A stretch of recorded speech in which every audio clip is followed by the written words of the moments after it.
A ver, si recuerdan de la pasada clase, nos enfocamos a un problema, es decir, en la investigación psicoanalítica tiene que ver justamente con esto, con tener una pregunta, ¿no? Y la pregunta que nos formulamos no es una pregunta salida de este seminario, sino que la propusimos para trabajar en este asunto de ahora. Entonces, bueno, decía yo, la pregunta era, ¿qué es lo que despierta, no? Es decir, si una de las manifestaciones del inconsciente es justamente el sueño, inclusive en una de las conferencias Freud señalaba que la vía regia para el inconsciente era el sueño, ¿no? Entonces, ahí quedó establecido que es un camino importante y efectivamente la práctica psicoanalítica nos enseña, uno, que cuando una paciente ofrece un sueño, es un regalo, un regalo del analista, ¿no? Así se entiende y tal, ¿no? Entonces, la propuesta, la interpretación que da Lacan, bueno, ya vimos, la de Freud es, puede nuevamente el padre, tiene este deseo de tener de nueva cuenta al padre vivo, al hijo vivo, ¿no? Al menos en un espacio muy breve de tiempo y tal. Hola, ahora sí. ¿Verdad? Ha estado complicado. Estamos señalando aquí lo de la pregunta, ¿qué es lo que despierta? Y decía yo, la respuesta de Freud es lo que despierta en este sueño contado por una paciente, que a su vez lo refirió a alguien en una conferencia que ella escuchó, es esta cuestión a mí me va a permitir, digamos, ir identificando, es mi interpretación, la que ofrezco, la que les propongo, que hay algo de lo real y de la realidad, ¿no? En este sueño, porque, bueno, les adelanto la idea, la realidad, de acuerdo con Lacan, es esta intersección, esta conexión entre lo imaginario y lo simbólico, ¿no? Ahorita vamos a hacer una revisión de estos conceptos y yo les voy a ofrecer una perspectiva un poco, no muy lacaniana, en el sentido de que no repito Lacan y Lacan y Lacan y Lacan, y no tengo lenguaje lacanista, ¿no? Y no, y digo, pretendo pues ir más allá de estas fórmulas estereotipadas con las que se manejan, ¿no?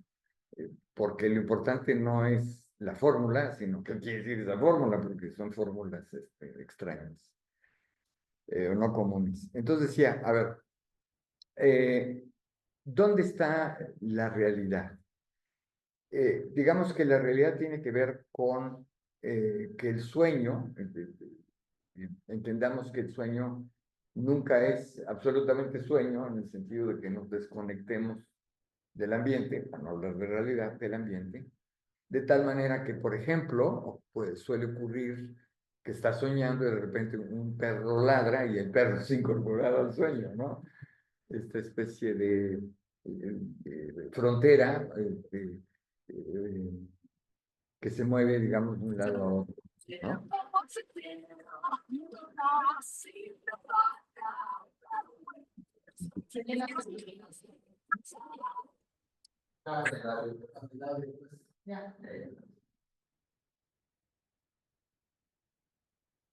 Eh, sí. Entonces, en el sueño, lo que uno puede interpretar es la primera parte de la pregunta del hijo, ¿no? Que dice, padre, ¿qué no ves? ¿No? y esa hace una referencia a algo que se puede ver. Y aparentemente sería, digamos, como el reflejo de la lumbre, de lo que se está quemando. Esta es la parte que tiene que ver con la realidad. Es decir, en un sueño, insisto, es mi lectura, en un sueño lo que tenemos son elementos de la realidad, pero eso no es lo real. Pongo otra vez, vuelvo al ejemplo que había dicho. Si en el sueño surge un perro, es porque un perro ladró, pero entonces el perro le da un sentido por el ladrido, por dispersión, etcétera, y entonces se incorpora al sueño. Entonces, esto es parte de la realidad. Quiere decir que en el sueño hay elementos de lo real y elementos de la realidad, ¿no? Están combinados. Entendida la realidad como esta intersección o esta combinación entre la imagen y lo significativo, ¿no? La significación. Ahorita vuelvo sobre los conceptos dichos así muy rápido. Eh, pero no es eso lo que despierta, ¿no? No es. Voy a decirlo de otra manera, otra vez, con el mismo ejemplo. El perro ladra, pero tú no te despiertas, ¿no? ¿Qué es lo que despierta? ¿No? Y según Lacan, justamente lo que despierta es lo real. Y entonces entramos aquí al asunto de esos tres registros que estableció Lacan.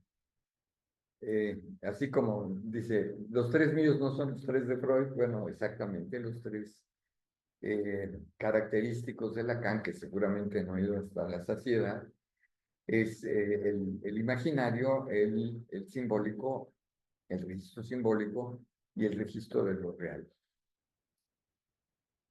Llama la atención que pueden ser muy identificables como registro, como un registro, es decir, yo lo entiendo como el archivador, ¿no? Donde pones, a ver, tienes un conjunto de papeles y tú sabes el archivador y sabes dónde va. Bueno, esto va en acá, en una y en otra y en otra. Entonces, el asunto es eh, cómo se configura lo real. Esto es lo que vamos entonces a intentar ver un poco para entender por qué es la respuesta de Lacan a esto del sueño, ¿no? Que nos bueno, podemos, esquemáticamente, la primera cuestión que podemos decir es, lo simbólico está asociado al lenguaje. ¿A qué lenguaje? El desglose que hace Lacan, porque nosotros estamos muy. A ver, hay una cosa ahí como que, por ejemplo, que se repite mucho, es que ya no hay significado. No, espérate, eso no es cierto, ¿no? Es que todos son significantes. No, espérate, tampoco es cierto, ¿no? Porque no hay significantes sino en la cobertura de algo que tiene que tener significado. El puro significante todo el tiempo, no, eso no funciona. Eso tiene que ver con la asociación libre, que efectivamente va de una idea, de una frase, de una palabra, de un recuerdo a otro, a otro, a otro. Eso es significante. Pero, y un poco respondiendo a la pregunta que hacías al final, ¿no? ¿Qué es lo que tratamos en el análisis? De encontrar un nexo entre el significante y un significado. Es decir, la propuesta del analista es siempre darle un significado. A ver, cuestión de definiciones y si les parece bien y si no, pues aquí lo discutimos. El significante se distingue del significado como lo montó Lacan, tomando como modelo lo que llamó el algoritmo susuriano, significante-significado, ¿no? A ver, debo decir, Saussure, en el curso de lingüística general, dice, ok, no es la palabra, sino el significado. Entonces, significante con un significado. Ahora bien, ¿Qué es el significante? El significante es un registro que tiene que ver con algo fónico, algo que se escucha, ¿no? Tiene que ver con esto, pero mientras que quien se cree que signifique, el significante mueve a un significado según Saussure, mueve a un significado y entonces ese significado es el que, y entendiendo el significado, ojo, como la imagen acústica. Es una cosa que no siempre se señala, se advierte en estos cursos de reconsideración de Lacan y todo eso que no siempre se dice. El significante en Saussure es el concepto, lo que se aprende, ¿no? Un poco lo que se mencionaba, ¿no? Están aquí, acá, ese es el concepto, ¿va? ¿Por qué concepto? Porque según una lejísima tradición que viene de Aristóteles, pues varios objetos se sintetizan en un concepto. Es decir, una silla, otra silla, otra silla, otra silla, ¿no? Ok, hay muchas sillas. El concepto se supone que abstrae, es decir, deja a un lado las diferencias y entonces establece algo que es común a todos. ¿Te acuerdas, cabrón? Ese es el concepto, a mi manera de ver, que está en el curso de lingüística general. La idea que viene es de Aristóteles, es decir, donde se abstrae y se distingue, ¿no? Se abstrae porque se dejan cosas fuera y se distinguen ciertas propiedades. Hay una propiedad, entonces, que reúne a todos sus objetos. Entonces, ahí está el concepto. Pero ese concepto, para llegar a ese concepto, eh, en el habla hay entonces una imagen acústica. O sea, una cosa es el concepto, que me puedo formar de muchas maneras, y otra cosa es aquello que escucho como palabra, como expresión, y entonces eso marca una imagen acústica. Imagen acústica significa, y lo señala Saussure, es una huella, muy cercana a la idea de la huella anémica de Freud. Nada más que Saussure no registra cuál es el origen de esa huella anémica, sino simplemente dice es una huella.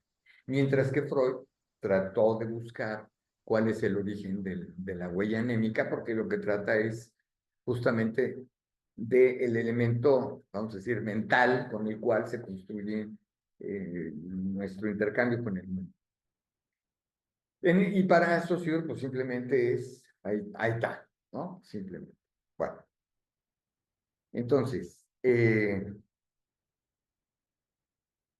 vamos a empezar a esta reconsideración. Lacan le da una vuelta completamente a Saussure y señala pues, muchas cosas, ¿no? Que le cambia todo. Uno dice, como dice, uno lee Lacan y dice, como dice Saussure, no, pues Saussure vive por ti, ¿no? Que ya es otra vuelta. No solamente es la inversión del significante, ¿no? Sino que realmente le da una vuelta completa, ¿no? Eh, a ver, es esta situación del predominio. No hay una relación de univocidad, el término. Univocidad significa, queremos decir, que es un solo significado. No hay un solo significado. Y como no hay un solo significado, entonces todas las expresiones tienen una cierta ambigüedad. Es una ambigüedad que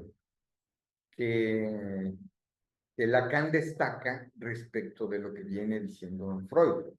Es decir, eh, eh, no es mi madre, dice, ¿no? En el de la negación, entonces, ¿qué quiere decir ahí con el no? Justamente, ¿no? Le da una interpretación en el sentido de que no es la palabra, sino lo que representa esa palabra en términos de represión. O sea, lo que se reprime en el lenguaje con la palabra no.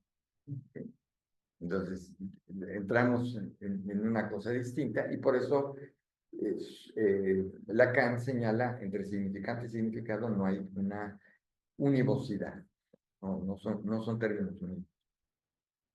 Y el otro elemento es esta cosa, esta fórmula que se utiliza mucho, se dice mucho en el psicoanálisis lacaniano, y luego nos explica qué diablos quiere decir.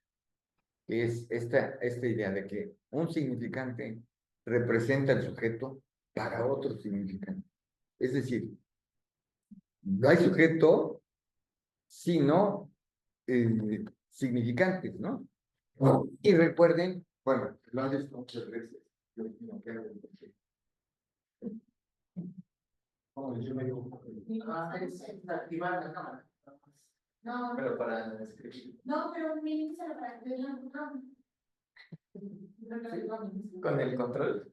¿Ya no me ven?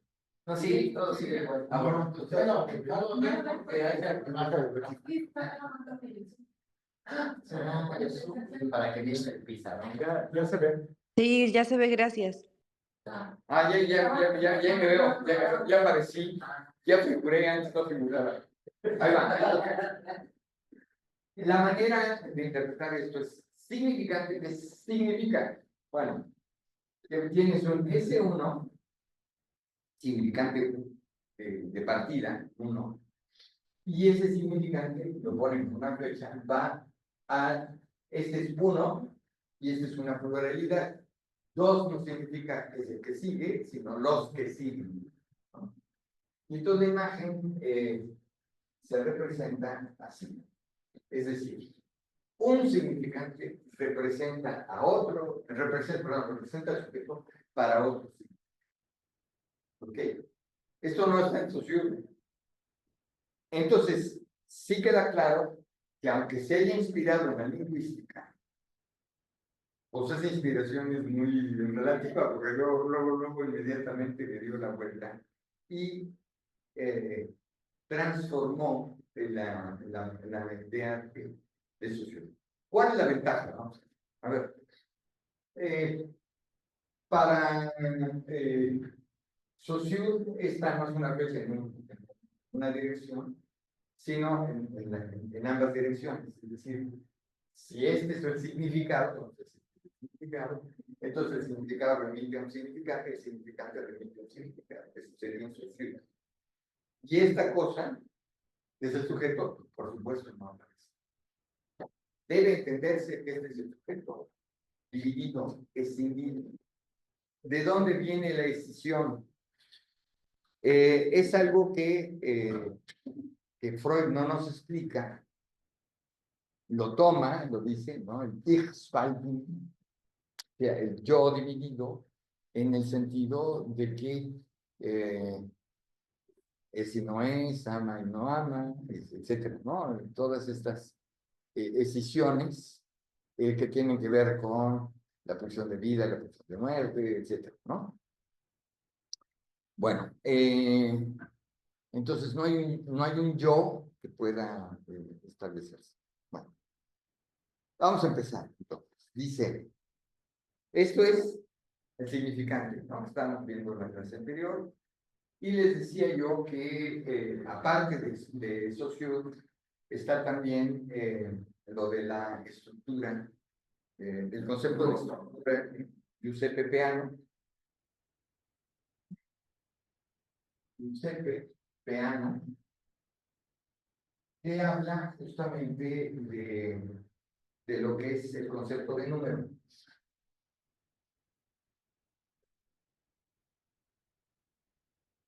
Ahora, fíjense, hace un rato hablé de conceptos y dije que el concepto era una abstracción. Ahora, fíjense, en la ciencia que arranca en el siglo XIX y que Freud no tomó en cuenta de dar de burro las matemáticas, ¿no? Esta idea de concepto es completamente distinta. Aquí no hay una abstracción. ¿Ah? Aquí hay una construcción. Es decir, a ver.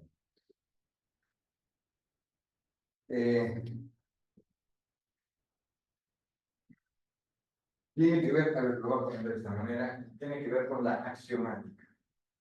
¿Conocen la palabra axiomática? ¿No? ¿Nadie vive? ¿No? Las acciones, las acciones, formas estructuradas, lógicas, racionales. ¿Qué tal? Ahí están las instituciones libres. No, a ver. Hay dos conceptos de axioma históricamente. Lo que plantea, a ver, es este el razonamiento. Si yo trato de fundamentar algo, pues busco la fundamentación de eso en otra cosa, entonces yo digo, es que Lacan sacó de la lingüística, pues cómo, ¿no? Ese es un punto de partida, pero ¿dónde sacó la lingüística, etcétera, etcétera? Vas a hacer. Entonces, ya Aristóteles había señalado que no podemos ir al infinito, porque efectivamente, ¿no? Y está Dios, bueno, sí, pero ¿y a Dios quién lo fundamenta, no? Todo lo creó Dios, ok, ¿y quién creó a Dios, no? O sea, no, es que Dios no lo creó nadie. Ahí es donde empiezan las acciones. Un axioma, entonces, tiene que ver con aquello que tomamos como punto de partida para fundamentar, para establecer, para justificar algo, y, y que se toma como, ahí está la diferencia, que se toma como verdadero. Para los griegos, era intuitivamente claro. Entonces, los axiomas sirven entonces como enunciados a partir de los cuales se demuestran otros enunciados que entonces se llaman teoremas. Entonces, tienes un axioma, es una frase, una oración, una proposición, y que por ciertas reglas de deducción llegas a otra cosa que se llaman teoremas, con esta diferencia. Fíjense, a ver, ahí va. Teoremas. De un axioma se demuestran teoremas. Por ejemplo, uno muy conocido, el teorema de Pitágoras. No es un axioma, es un teorema. ¿Qué significa? Los axiomas no se demuestran. Se toman como punto de partida. Dios lo es todo, ok. Entonces, no está mi axioma. La carne es todo. Como axioma. Y de ello, mediante ciertas reglas de inferencia, se obtienen teoremas. Es decir, los teoremas son demostrables o demostrados, mientras que los axiomas no. ¿Estamos? ¿Va? Ahora, fíjense la construcción mental que significan estas cosas. Significa que tienes un elemento constante a partir del cual derivas otras cosas. Y es la construcción de la ciencia. ¿Oiga? Es la construcción de la ciencia en el periodo, digamos, de la historia antes de la modernidad. La modernidad va a discutir cuáles son estos axiomas. Por ejemplo, piensen en René Descartes. Descartes, que seguramente han por ahí oído, y si no, pues aquí se lo resumo rápidamente. Descartes dice, puedo dudar de todo, menos puedo dudar de que pienso. Entonces, ese es un axioma. El cogito ergo sum es un axioma. Bueno, equivalente a un axioma, porque van a decir, oiga, ¿dónde están las derivaciones y los teoremas? No, no están. Pero es lo equivalente a decir, tenemos un punto de partida seguro, cierto. ¿Okay? Podemos decir cualquier cosa, sí, sobre la realidad, si ustedes quieren, pero hay una evidencia de la cual tenemos que partir. Y aquí está la idea de evidencia, de intuición. Es una intuición racional. ¿Va? Entonces, la idea de los axiomas es lo sé por intuición. ¿Okay? ¿Sí se entiende? Entonces, la modernidad va a tratar de encontrar, bueno, ¿cuál es el fundamento de los axiomas? Si los axiomas son verdades que aceptamos, ¿por qué los aceptamos? Entonces, Descartes va a decir, si hay un sujeto, Ahí está la introducción de esta cosita que aparece acá. Hay un sujeto, entonces, que es el que genera los axiomas, pero los genera con la idea de universalidad. Es decir, cualquiera de nosotros llega a la misma, tiene el mismo punto de partida, es decir, pensar, ¿no? Porque si dudara de mi duda, destruiría el pensamiento, por cierto, ¿no? Entonces, esa es la idea de axioma en el mundo antiguo. ¿Qué pasa en el mundo moderno, donde viene el concepto de número? Bueno, el axioma ya no es algo intuitivamente claro. ¿Por qué no es intuitivamente claro? Había ocurrido algo, a ver, Kronecker, un matemático, tiene esta célebre frase que nos sintetiza cuál era la idea. Era, Dios nos dio los números naturales y los seres humanos hicimos todos los demás. Es decir, no hay manera de definir a los números naturales. Dios nos los dio, ya ahí están, ¿no? ¿Cuáles son? Pues 1, 2, 3, 4, sí, con los que contamos, ¿no? ¿Okay? Esos son los números naturales. El punto es que nunca te dicen que es un número natural, ¿no? Entonces, para el año 1900, el italiano Giuseppe Peano, que crea una simbología particular, entonces empieza a establecer un conjunto de axiomas. Por ejemplo, estos axiomas entonces ya no son intuitivamente, ¿no?, tales. Incluso algunos dicen que lo que van haciendo es darnos definiciones implícitas, ¿no? La matemática implícita está muy complicada. Está bien para los psicoanalistas, pero en matemáticas no. En matemáticas, si defines, defines, si no defines, no defines. Entonces son definiciones, no son definiciones, son exactamente acciones. Es decir, enunciados que se toman como punto de partida. Entonces, por ejemplo, uno de los axiomas de la axiomática de Peano dice el cero es un...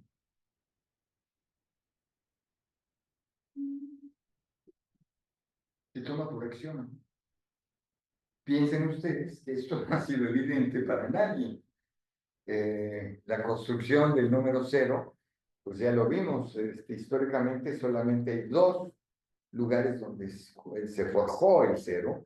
Uno es entre los mayas y el otro es en la India, ¿no?, donde se forja el concepto del cero, que es fundamental para cualquier operación fundamental. Y luego, el cero es un número, es un axioma. ¿Es intuitivamente claro? No. ¿Para quién va a ser intuitivamente claro? ¿No? Ni es claro ni distinto. Se toma como punto. ¿Por qué? Porque se relaciona con otros. Tiene que ver con otros axiomas. Por ejemplo, todo número, dice Peano, todo esto se puede escribir en lenguaje simbólico, pero se lo pongo ya al rato, se acaba el internet. Todo número tiene un sucesor.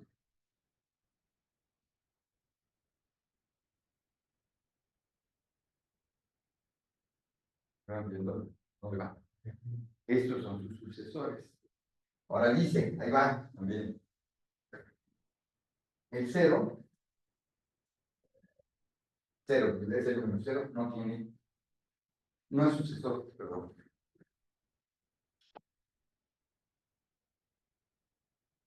El cero no es sucesor de ningún.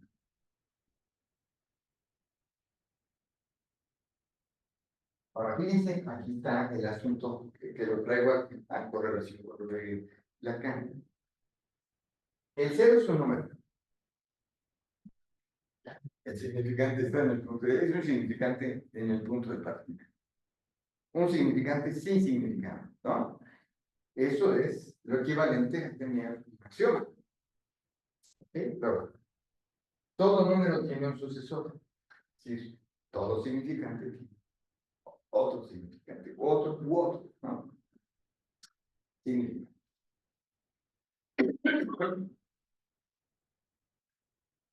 Y dice, el número 0 no es sucesor de ningún número.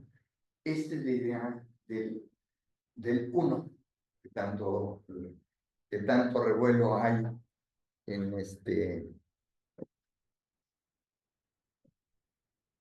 Ay, mira, es el mío. Aquí se quedó, aquí lo tenían guardadito.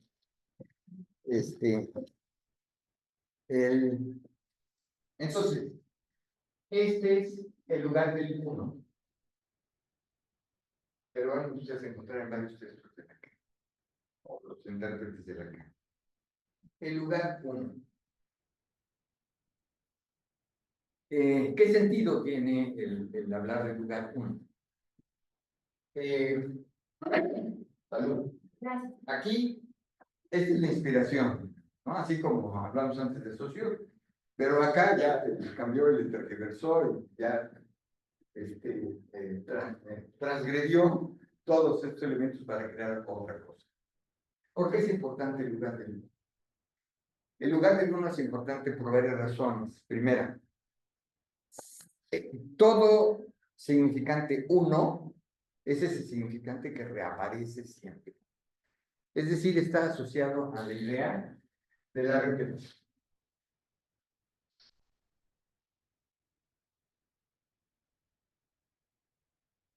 Recuerden que es uno de los conceptos fundamentales del psicoanálisis. Y la maquinaria, por decirlo de esta manera, la maquinaria inconsciente va a repetir a este lugar 1. ¿Qué lugar es 1? Aquí hay un número, ¿sí? Pero aquí, ¿cuál es el significante? A saber. A saber, es decir, decía yo, tiene importancia por dos razones. Uno, porque, uno del 1, uno es porque siempre se vuelve a ese. Pero también tiene otra circunstancia que clínicamente es importante. De pronto,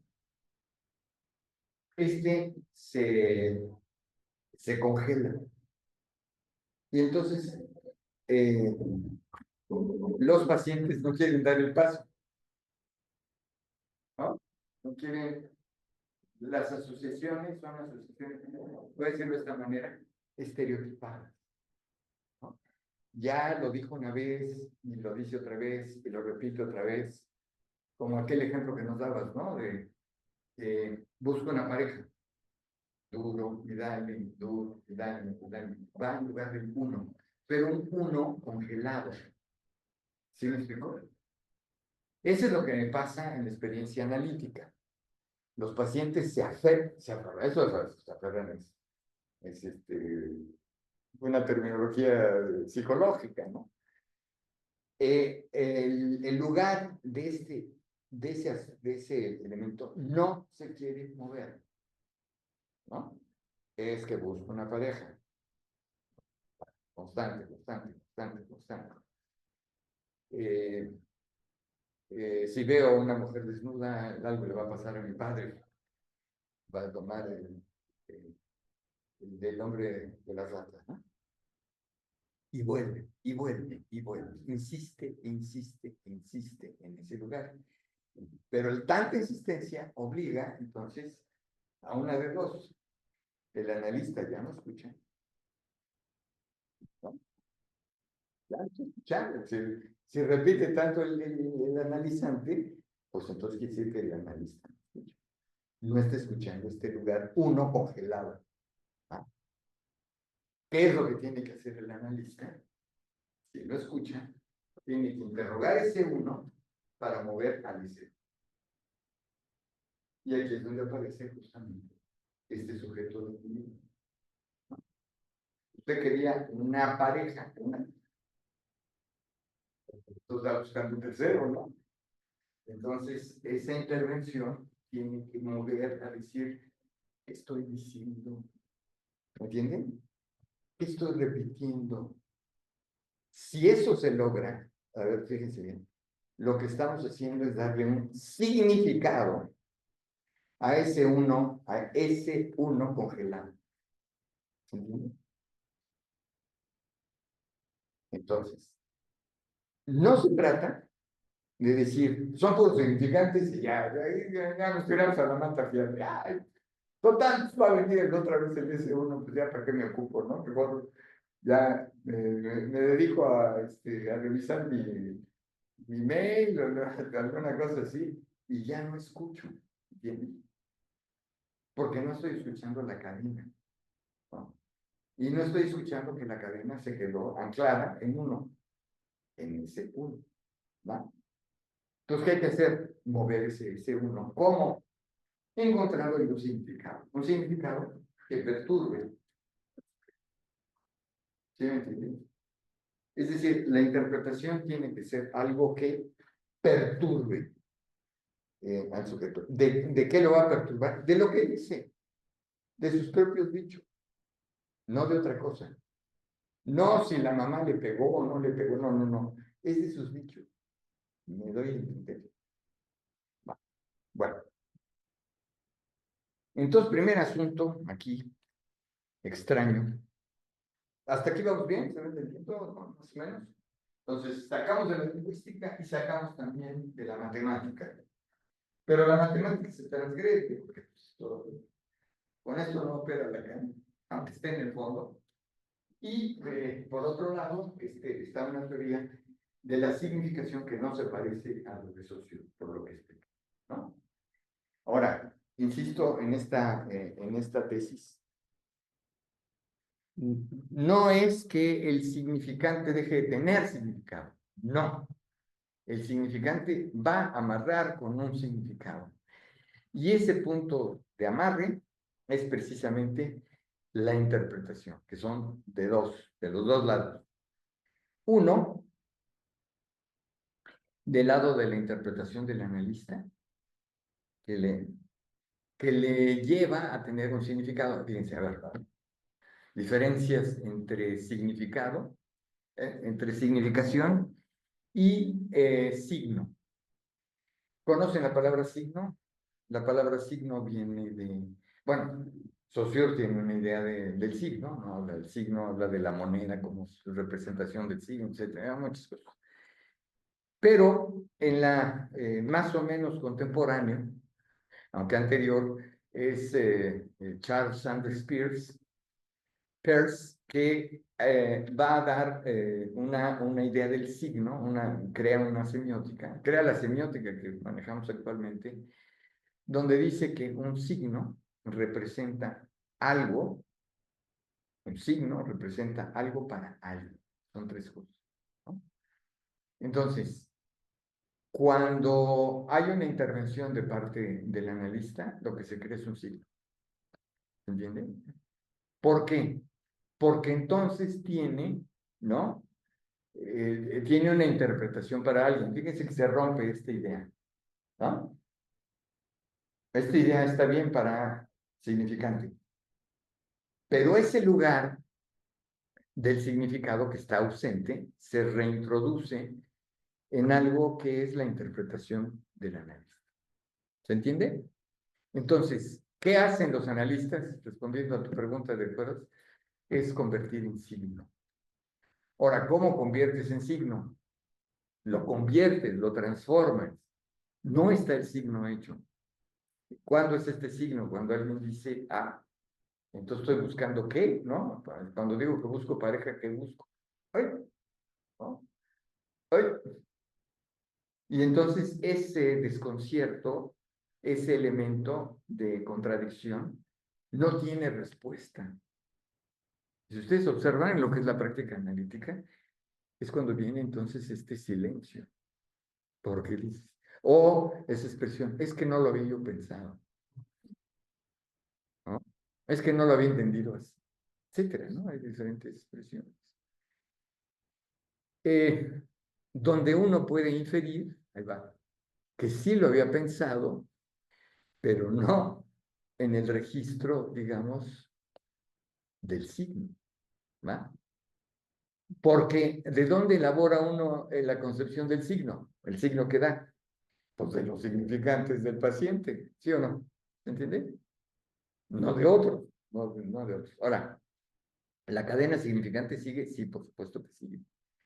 Pero aquí es una detención de otra manera. Entonces, el S1 adquiere un significado. Y ese significado debe de alguna manera servir en el proceso de dirección de la cura. ¿Ah?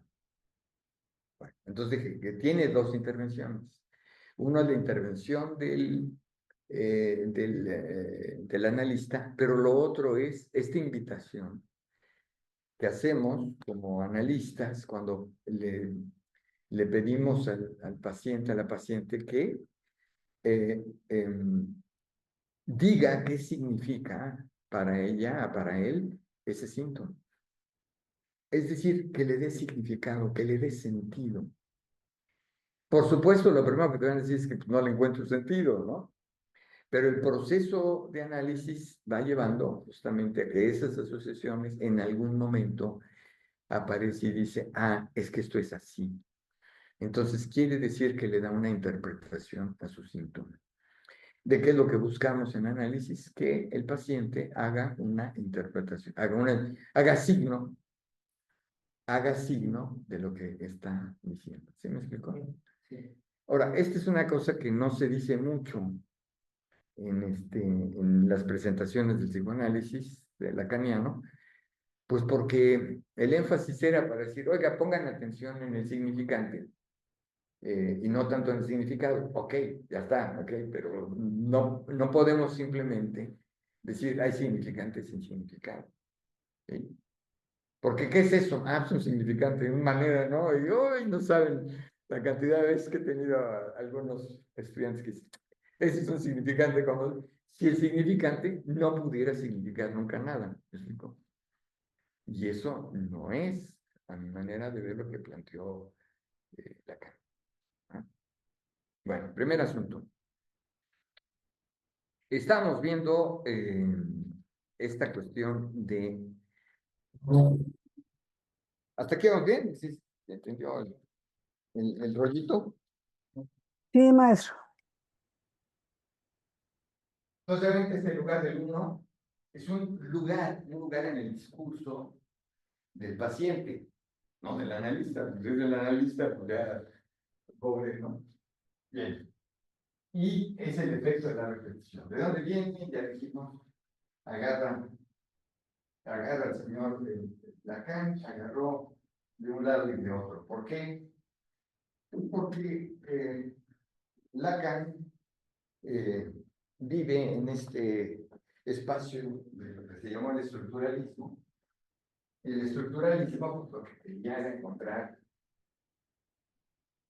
que detrás de la apariencia hay otro tipo de normas, de verdades, y son verdades de carácter universal. Los post-estructuralistas se arrancan con la postmodernidad, van a entonces plantear otra cosa, es decir, no hay verdades absolutas. Esto es toda una discusión. Evidentemente hay estas dos maneras de verlo, porque mucho del relativismo postmoderno es eso, cada quien tiene su verdad. Y yo no creo que eso sea lo que plantea el psicoanálisis. Hay el psicoanálisis de Freud y el psicoanálisis de Lacan. No son postmodernos, son modernos, ¿no? Pero bueno, ya sé que está sujeto a discusión, que no, pues cada quien con su verdad, ¿no? Y la verdad, ¿cuál es? Ah, pues relación entre significante y significante. No, no, es otra idea. La idea es que la teoría puede desarrollar un conjunto de propuestas de carácter universal. Si no, no tiene sentido lo que vamos a decir ahorita sobre lo imaginario, sobre lo simbólico y lo real. Pues no tendría sentido, pues si cada quien tiene su verdad, esa es la verdad de Lacan y ahí muere, ¿no? Bueno, entonces ¿para qué lo propuso, no? Lo propuso para decir, esto es lo que yo pienso, pues mucho gusto, señor Lacan, ahí nos vemos, yo tengo otra visión. ¿Cuál es esa otra visión? O sea, el aparato teórico de de Lacan es lo suficientemente explicativo, o trata de ser lo suficientemente explicativo para que no haya otros, que tú digas, no, no, no, no, no. A mí eso del imaginario nomás me resulta nada más una palabra, no, trata de entender. Bueno, vamos. La manera en que se representa lo imaginario tiene que ver con estos diagramas. Estos diagramas se ven, que seguramente han visto. Bueno, bien hechos, ¿no? Se supone que son bolitas y no globos rápido. Pero bueno. Y lo imaginario es porque hay una parte que llama alienación por la parte del lenguaje. Es decir, hay una parte del círculo que es una alienación por el lenguaje. El lenguaje, pues fundamentalmente el lenguaje gramal. Estamos hablando de la fase del espejo, ¿no? Donde hay un componente, vamos a decir, biológico. Aquí hay un cuerpo, ¿no? De este lado, cuerpo biológico, necesidades, apetencias, inconformidades y demás, ¿no? Los que tienen todos ustedes en este momento que están. ¿Ok? Y la alienación, aquí la palabra alienación es algo que no se documenta mucho. ¿Qué quiere decir alienación? La palabra alienación, ¿de dónde viene? Pues es que Lacan es un roba, y se robó el término de Hegel. Hegel habla de la alienación en el sentido tomado del latín, alienus, alienos que significa otro. La alienación es estar en otro. No lo digan fuerte, no lo digan mucho, todos estamos alienados, ¿eh? Estamos alienados en el... ¿Ah? Entonces, esta alienación, ¿qué significa? No, pues vamos a ver con algún detalle, ya cuando pasemos a lo simbólico. Pero la palabra alienación quiere decir estar en otro, en el discurso de otro, en la apetencia de otro, no en lo mío. Hay siempre esta discusión, ¿cómo puedo llegar a lo mío? ¿No? ¿Cómo puedo saber lo que es lo mío? Si no es porque ha sido extraído de otro, ¿no? Es decir, sí se entienden ahí la discusión. Y él lo toma, creo yo, Lacan, de las lecciones que tuvo en un seminario con Alexander Koyev, un ruso que llegó y les dijo a los franceses, a los intelectuales franceses, a, a los del Círculo Rojo francés, de los años 30, ¿no? Estamos hablando antes de la guerra. Y Koyev expone lo que es la fenomenología del espíritu de Hegel y les explica. Entonces, ese seminario, pues asistieron gente como Jean-Paul Sartre, Simone de Beauvoir, Paul Nizan y también Lacan. Y de ahí, entonces, extrajo muchas cosas. La idea esta de la alienación es un término hegeliano, sin duda. No hay para dónde hacerse. Hay otro concepto de alienación que es de la psiquiatría. Y alienado quiere decir el loco. Entonces, la idea de alienado era el loco. Pero ese no es el sentido. El sentido es esta alienación en el sentido de que estamos metidos en el elemento del otro. ¿Qué es el elemento del otro? A ver, la irrupción del lenguaje industrial. Y ese entra a Chalecorum, ¿no? ¿Cómo surgió el lenguaje? Nadie sabe. Ya siempre les recuerdo ahí con esta cosa maravillosa de los niños, que de repente van balbuceando, y un día, así maravillosamente, se arrancan hablando, es decir, componiendo oración, ¿no? Y así es, prácticamente de la noche a la mañana, ¿no? De repente volteas y dices, ¿qué es esto? una máquina hablante. Esa máquina hablante la produjiste tú. Esa es la dimensión. Y entonces, Lacan describe esto en este elemento y pone una letra A, ¿no? Esta letra A, ya sabes, la petit A, ¿no? Esta A, aquí, ¿qué significa? Significa que está en medio entre el cuerpo y el lenguaje. Es la fase, es la representación de la fase del espejo en términos de un diagrama de Venn, ¿no? Ahora, aquí está un asunto bien interesante. ¿Qué es esta A? Esta A quiere decir que está a mitad del lenguaje, de lo que le habla la mamá, y lo que el cuerpo le demanda, en términos de necesidad, ¿no? Entonces está a la mitad, no es ni uno ni otro. Va a ser importante. ¿Para qué? Porque la caída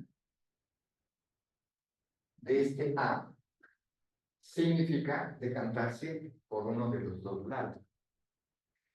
Este lado es un lado imposible, ¿no? No te lleva a nada, berrinche, etcétera, etcétera, no lleva a nada. Tiene que ser a través del lenguaje. ¿Ah? Entonces, la alineación al lenguaje significa, entonces, que cae este objeto intermedio.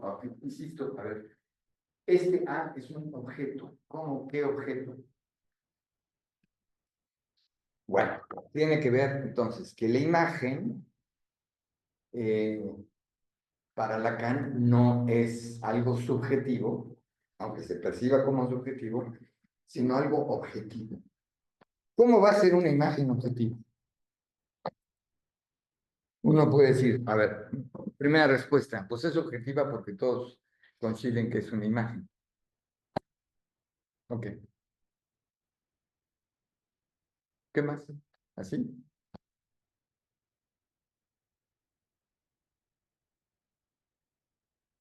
Es un objeto. No. Además no hay sujeto, ¿eh? Todavía no hay subjetividad. Hola, no hay subjetividad. ¿Ah? Entonces digo, ese elemento que aparece intermedio no es un sujeto, sino es un objeto. ¿Cómo va a ser? ¿Qué es? Es una imagen, ok. ¿Cómo una imagen puede ser objeto?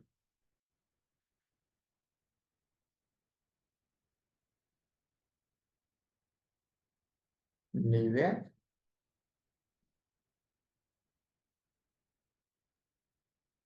Con la transformación de lo que se tiene ya en mente, en la idea, ¿no, maestro?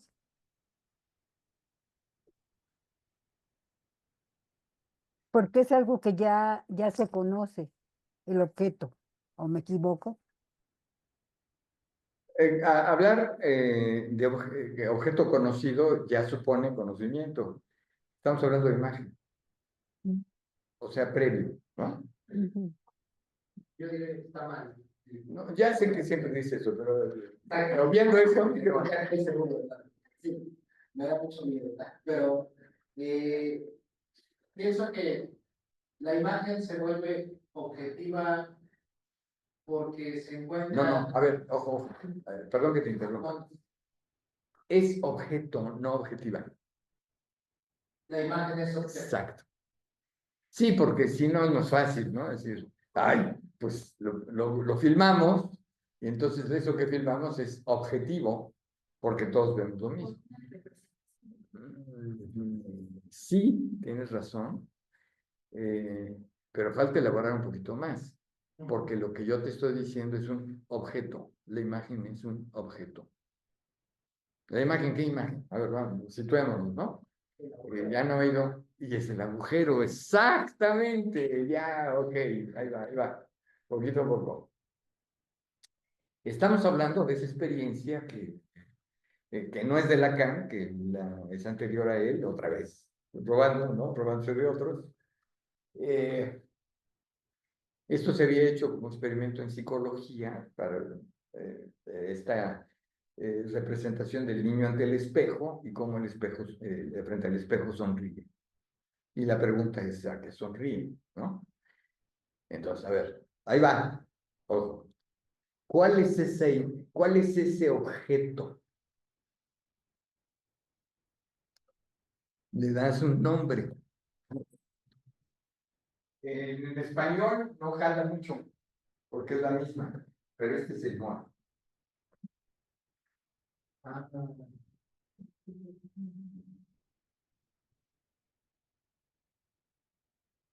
El MOA, yo que traducimos en español, porque no nos tenemos una sola palabra, el yo, porque se distingue entre en francés entre y eso. O sea, ni modo, ¿no? Son esas cosas que vienen de otra lengua y a ver cómo lo traduces. Y el otro es el y. ¿Ok? Entonces, ¿qué es el objeto? Bien. No, ¿saben? El y es ya cuando se va de este lado. ¿Qué es este moi? ¿Qué es esta experiencia? ¿De qué? ¿De la imagen o de la satisfacción frente a la imagen?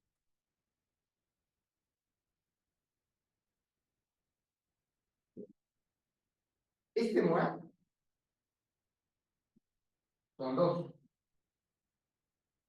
Yo, que dice lo veo, y el no yo. Porque la imagen es el no yo. A menos que tú creas que tu retrato de tu credencial eres tú. Ya, vas a ver su proceso así psicotizante, ¿no? Que te lleven a tales cosas, pero ¿sí, sí ves la contradicción? Entonces, hay un yo de incipiente, yo si quieren, yo placer primario de secundario de Freud, pero él no yo, ¿cuál es? ¿Ok? Entonces, ¿y qué lleva del yo al no yo?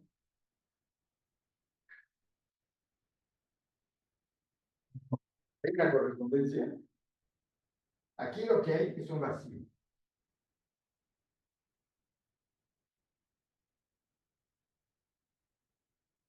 Se complica el asunto, ya no es tan sencillo. Este vacío, este agujero, ¿cuál es?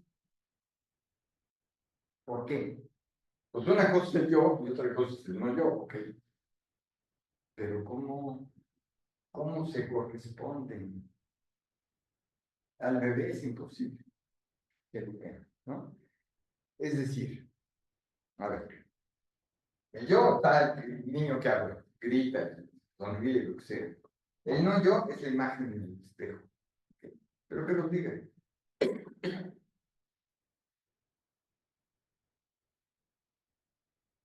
Hay algo ahí, se desplazó la imagen.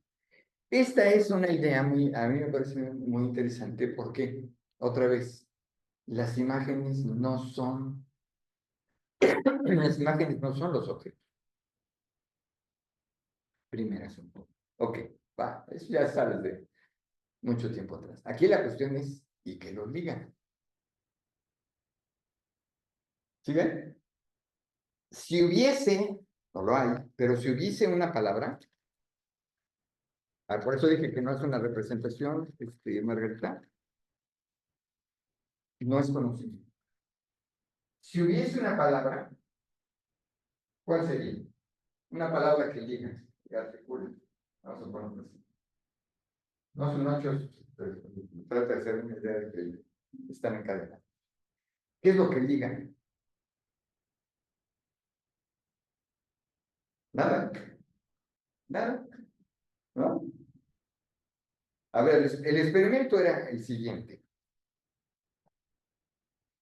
El experimento fue el siguiente. Los psicólogos pusieron a los animalitos, tú pones un animalito, un perrito frente a un espejo y no pasa nada.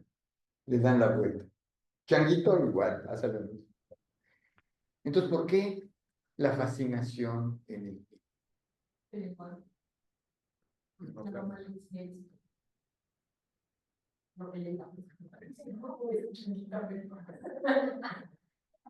Ujú. Primera hipótesis. La mamá le dice, ese eres tú. Analiza la frase. Ese eres tú. A ver. Ese eres tú.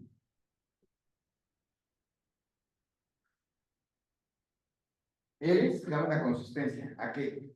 ¿A la imagen? Es una identificación, ¿no? ¿De quién? A ver, Cintia, luego, ¿sales? ¿De quién? Primero de la madre, así que nos identifica a Chico, una. no, es más complicado. No, la frase. ¿Quién es ese? Ese eres tú. ¿Quién es ese ese? ¿Quién es ese ese? Ese es el niño, el bebé, el monigotito, o la imagen. La imagen es lo que dices, ojo, Cintia, es la imagen, no el niño. Porque si no, no tendría sentido. Le llamaría Juanito, Juanito, ¿no? Alicia, Alicia, ¿no? No, es que ese eres tú. No,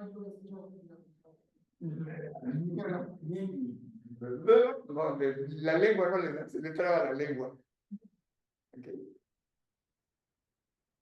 Entonces, Cintia tiene razón, esta es la palabra de la madre. Lo acabas de señalar.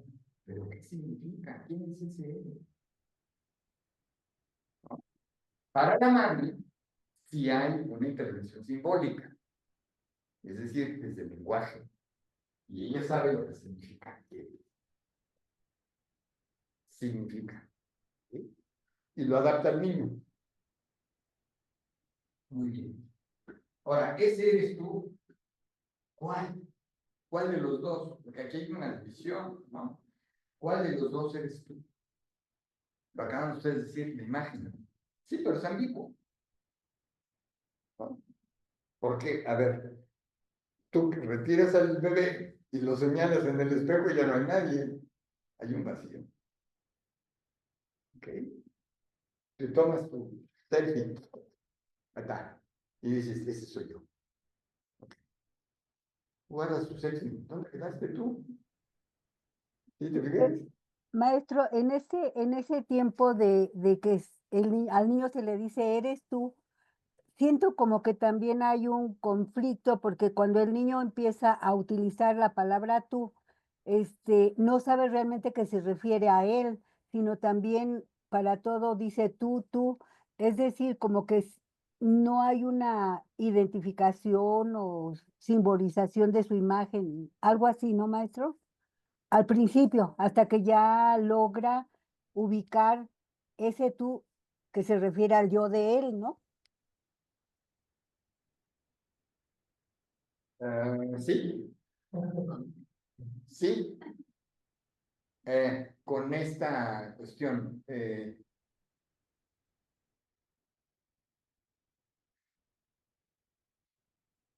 ¿Qué quiere decir tú? Es que no soy yo.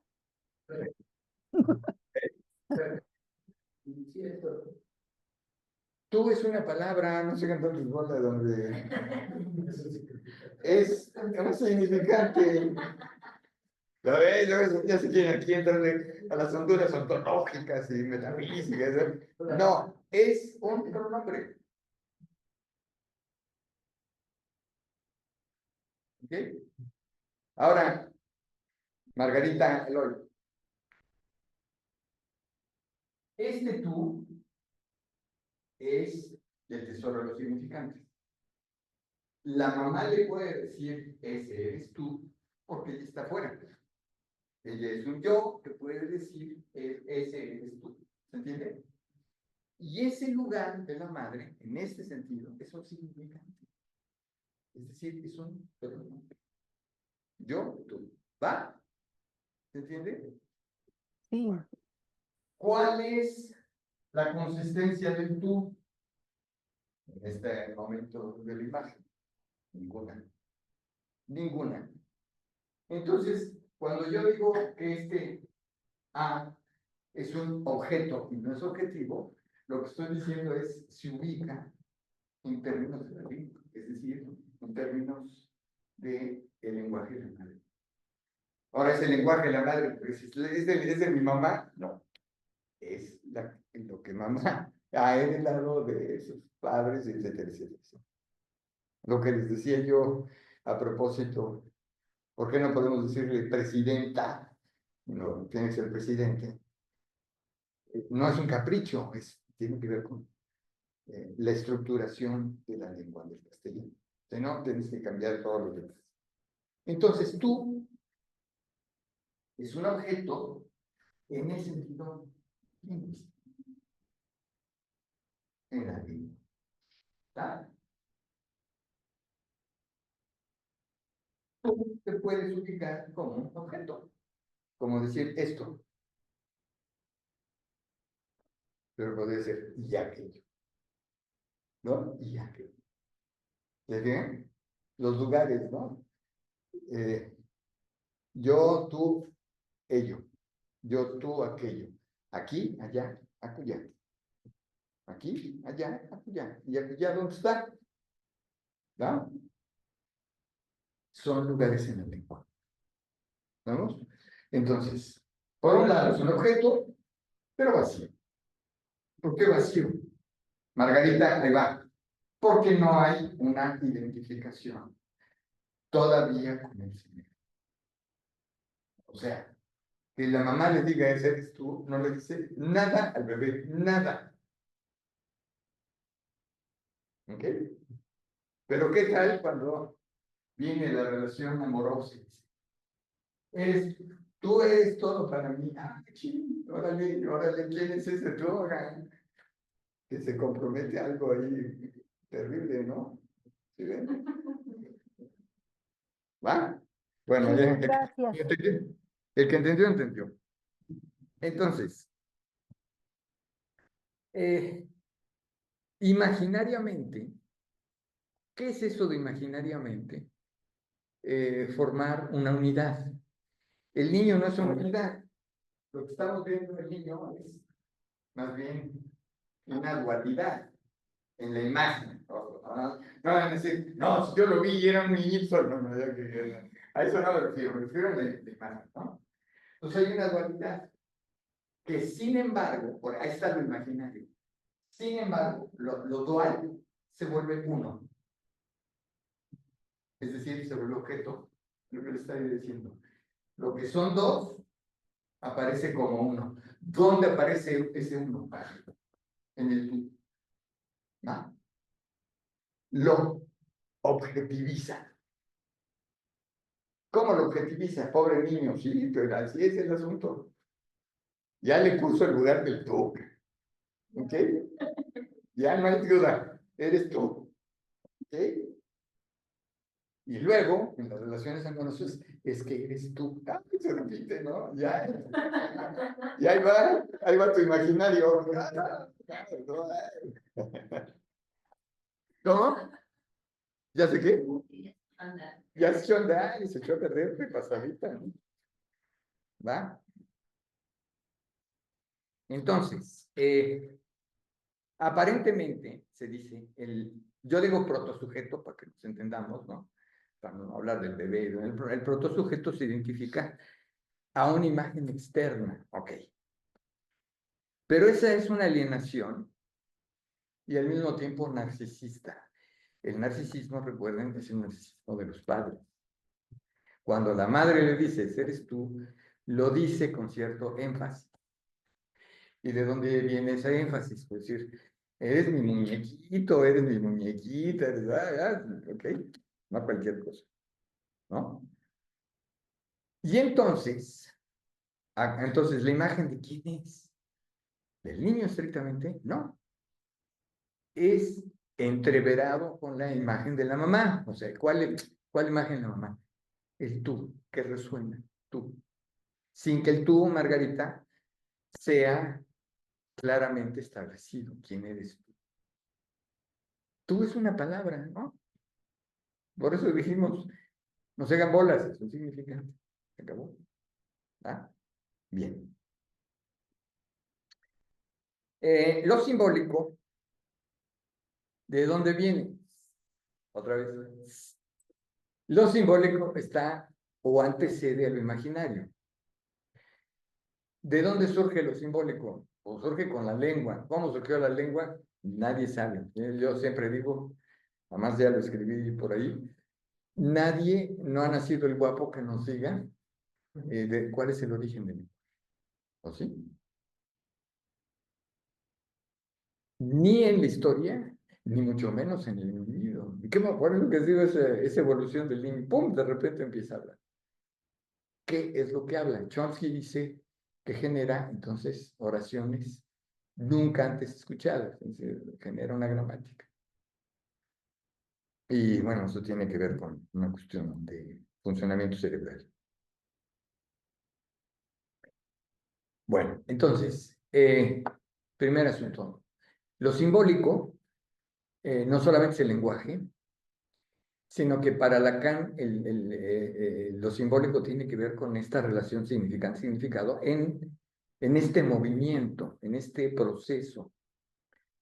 No hay un signo, no hay un signo ni un significante solo. ¿Qué quiere decir solo? Ahí dijo mesa, ya con eso, ¿no? No. ¿Mesa cuál, no? ¿Mesa de qué? ¿En qué contexto? Etcétera, ¿no? Y esto tiene que ver con... entonces, ¿qué pasa con la imagen? Va a quedar propiamente subordinada a los signos y a los significantes, ¿no? Entonces, vamos hablando de nuestras cosas, lo que eso signifique, vamos hablando de nuestra vida, de nuestra existencia, en términos de el lenguaje. Pero a ese lenguaje están asociadas imágenes, imágenes que han sido ya transformadas, ahí va Eloy y Margarita, ahí va, donde el lenguaje ha subordinado a las imágenes, ¿no? Entonces, difícilmente ya nosotros pensamos solamente en imágenes.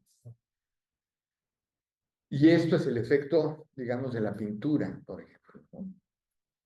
Uno generalmente dice que uno ve al cuadro, cuando en realidad el cuadro lo ve a uno, ¿no? La pintura es la que te mueve para decir, es que me dijo algo o no me dice nada, ahí está, ¿no? ¿Sí? Bueno.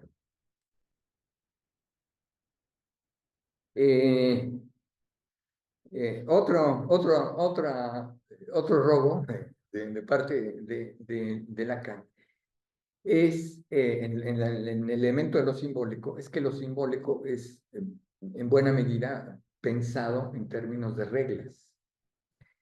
No solamente reglas gramaticales, sino reglas culturales. Y una de ellas que toma del antropólogo Claude Lévi-Strauss, que por ahí anduvo alguna vez en los seminarios de Lacan y dijo, no le entiendo nada y nos vemos. Lévi-Strauss lo que plantea es que cultura significa prohibición. Entonces dice que nada hay en la naturaleza que tenga un elemento prohibitivo, ¿no? No existe en la naturaleza el no. No existe en la naturaleza prohibido, permitido, obligado, no. Las normas son construcciones de parte de la sociedad y fundamentalmente lo que Lévi-Strauss viene a decirnos en ese maravilloso libro que se llama Estructuras Elementales del Parentesco, que ya ni se reedita, lo que nos viene a decir es que hay ciertos parientes de un grupo social, de un grupo A frente a un B, que están prohibidos. Entonces la prohibición viene de esta cuestión cultural, porque dice Lévi-Strauss, no hay nada en la naturaleza que lleve a la prohibición. La prohibición es algo cultural. Entonces, en términos de Lacan, es lo simbólico. El no es el elemento simbólico, ¿no? A partir de lo cual, pues si digo no, entonces estoy diciendo por otro lado que sí, ¿no? Entonces empieza con los parientes, ¿sí? Empieza con los parientes, que son leyes que regulan, como lo estableció Levi-Strauss, son leyes que regulan el incesto, ¿no? Entonces, el incesto es el motor, el elemento que lleva a decir, otra vez, con este pariente sí, es decir, si está permitido el matrimonio, o con este pariente no. Y entonces, bueno, la prohibición era la prohibición que se extendió con la Iglesia Católica, primos, ¿cómo se llama? Primos en primer grado, se me olvida. Primos hermanos, creo, ¿no? Ajá. Primos carnales, primos hermanos, los primeros primos, ¿no? Los hijos de un hermano o hermana de alguien, ¿no? De mi padre o de mi madre. Entonces, esos no, pero los primos segundos sí. No, a ver, ¿cómo? ¿Por qué? ¿No? ¿Por qué unos sí y otros no? Esa es una arbitrariedad que significa, que muestra que se trata de una regla. Ahora, el punto no es que haya regla, sino que la regla se conforma en un sistema, en una estructura que va dando estas modificaciones, ¿no? Bueno. Ahora, es muy interesante que, bueno, real, simbólico. Apenas estamos como esbozando qué es lo imaginario, que tiene que ver con las imágenes, pero ya vimos que son imágenes siempre en un contexto. Ahora, ese contexto no queda representado, es decir, no hay una imagen del tú hasta que, como decía Margarita, hasta que entonces ya hay una apropiación plena del lenguaje y entonces se empieza a diferenciar quién soy yo respecto de tú, quién eres tú respecto de yo, ¿no? Pero es la lengua, no es tal, ¿no? Entonces, a ver, no sé si quienes me siguen ya vieron el dibujito. Y vemos muy bien. Bueno, se ve bien, maestro. Hay todo mucho por el problema.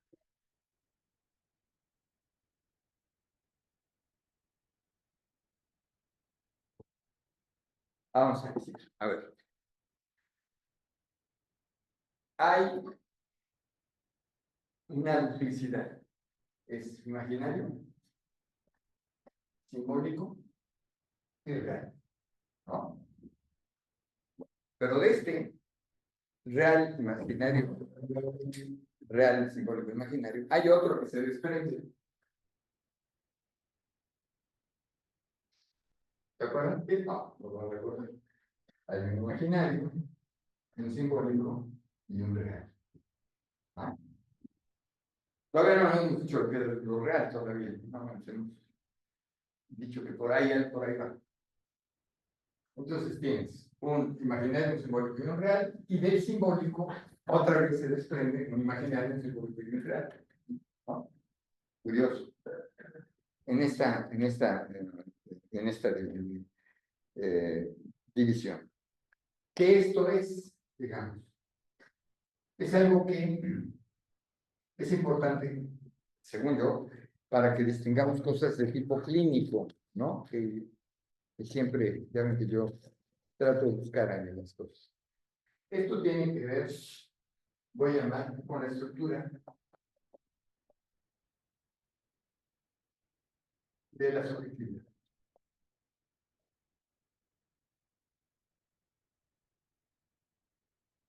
Es decir, esto que siempre nos cuentan, el niño primero estudió en el espejo, luego aprendió el lenguaje, y finalmente enfrenta lo real de la muerte, la angustia, eso viene después.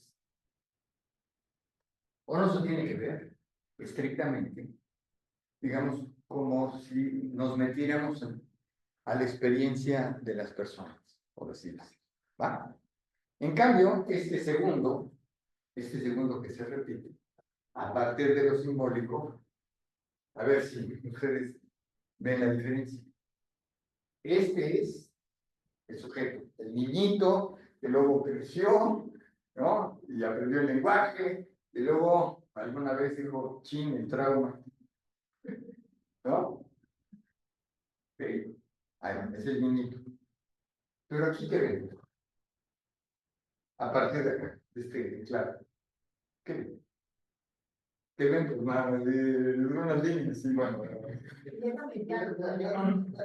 Está mediado, todo está mediado. Ah, ¿sí ven? Por eso hay esta confusión, ¿no? Esto le pasó a la persona, que es todo lo que pasa. Pero esto es lo que realmente analizamos. Este otro se nos escapa. ¿Cómo fue? ¿Cómo se...? Alguien dice, a ver, cuénteme cómo se formó su imaginario. Oh, ya, que está cañón. ¿Eh? ¿Cómo llegó usted al agujero? ¿No? Fue al agujero, ¿no? No me alburé, ¿no? Bueno, entonces, esto decía yo, es la estructura.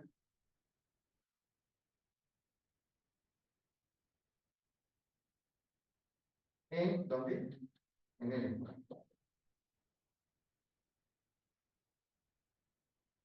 Va. Entonces, este duplica el anterior, sí, en cierto modo, pero lo especifica, ¿no? Ahí va. A ver. ¿Qué viene a ser, por así decirlo, lo simbólico de lo simbólico? Corresponde en lo que en algún momento llamó Lacan el código.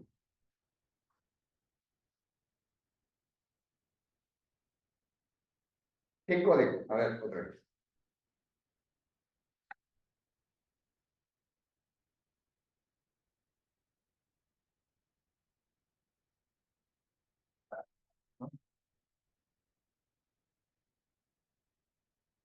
Para que algo de esto así signifique.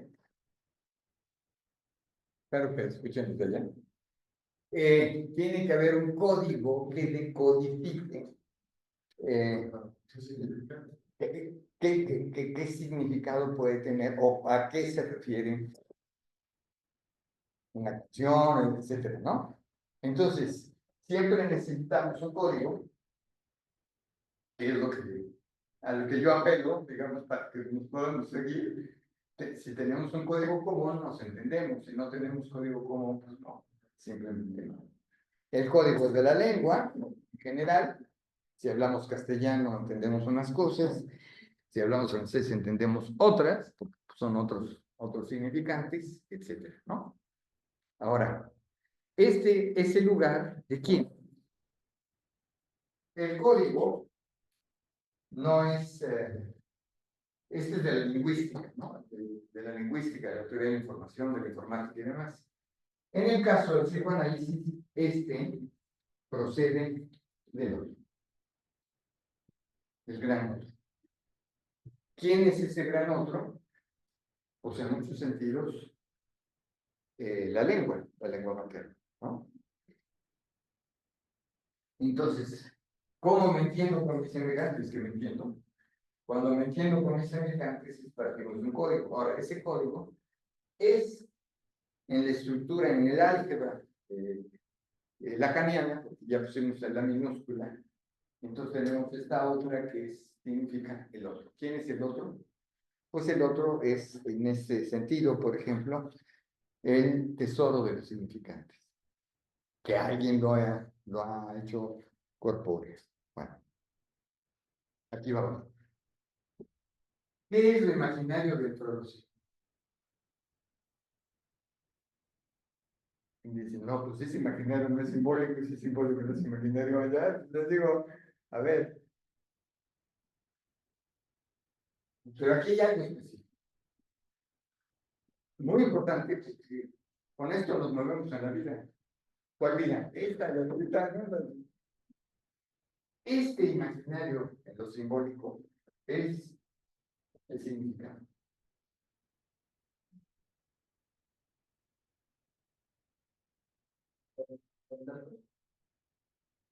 Los conceptos en la vida cotidiana, para no perderlo, ¿no? Es la significación. Y esto es lo que amarra, ¿no? Lo que decía yo que amarra el significante con el significado. Aquí está la significación. Se apoya en una imagen, ¿no? Es muy difícil poder pensar, digamos, solamente, a menos que hagas una operación algebraica, alguna cosa así, matemática, telúrica, etcétera. Pero siempre hay un apoyo de la imagen, ¿no? A ver.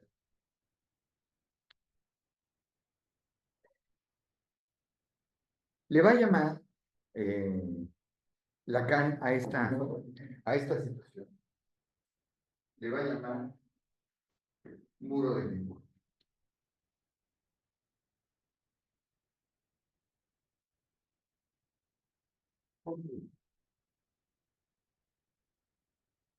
Es muy importante. Que se dice mucho ahí muy rapidito, es el muro. Ya vas, órale, es el muro del lenguaje. ¿Y qué quieres decir? Ya esto te bordea con lo real. No te entendí. Porque no sé, no sé lo que es lo real, no te entendí. Sí. ¿Por qué muro?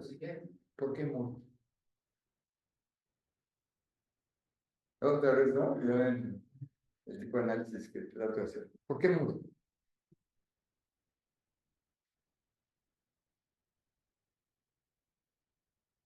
El muro tiene que ver con la barra represiva.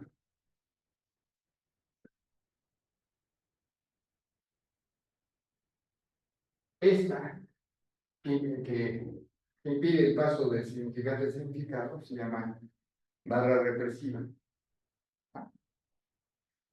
Impide el paso del significado al significado. ¿Okay? Bueno, aquí entendemos el muro, ¿qué quiere decir pueda represión? No, quiere decir que caemos en los significantes solidificados, inamovibles. Esta es la repetición que no va a ningún lado, que repite. ¿Y usted quién es? No, pues yo soy yo. No, no soy yo. Es decir, el significado de yo es yo, y el significado de yo es también yo, ¿no? ¿A qué se refiere? Bueno, aquí, por sobre la significación, porque aquí se hace signo.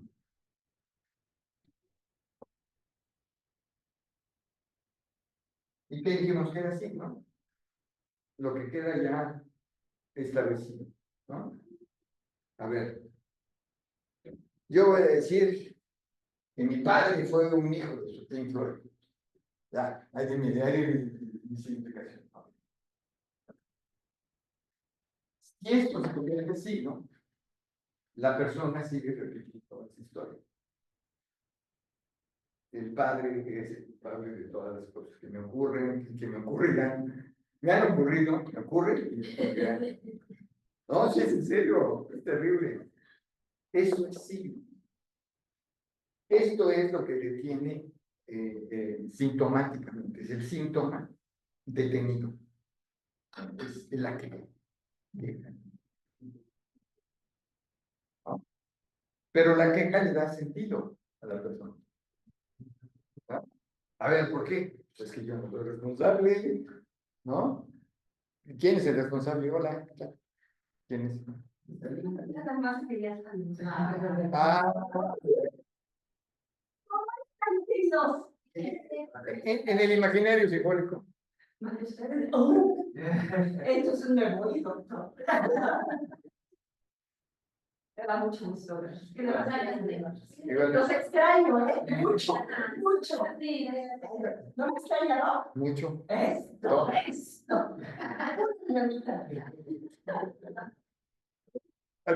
Bueno, entonces, ¿sí se entiende? ¿Se va entendiendo? Que, a ver, yo les había dicho esta dialéctica. el paciente llega con su signo. Lo tratamos de convertir en significante. Bueno, tratamos, ¿no? La dinámica es esa. Y luego, en la interpretación, otra vez vuelve al signo. ¿Cuál es la diferencia? Es que hay un signo 1 y un signo 2.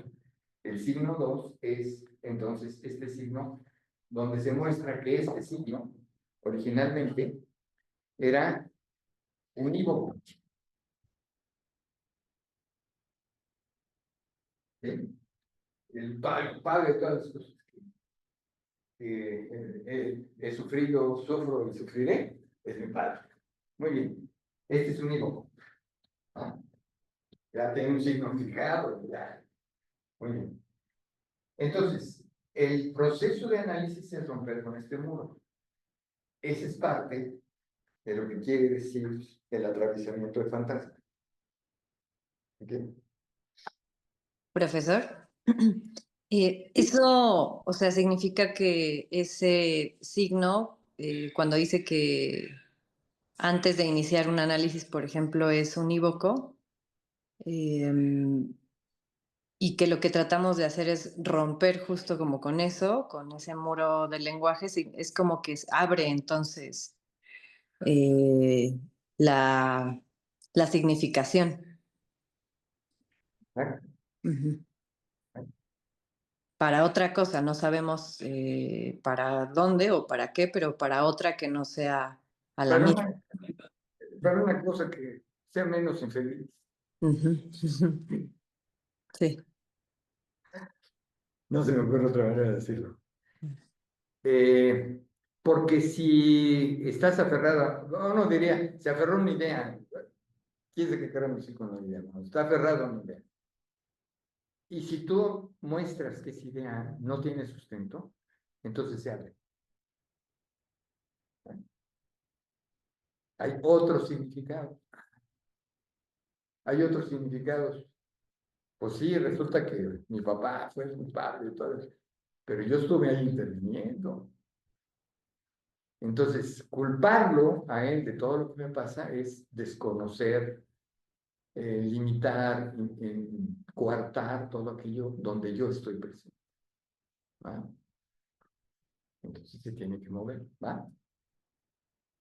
Esa es la idea.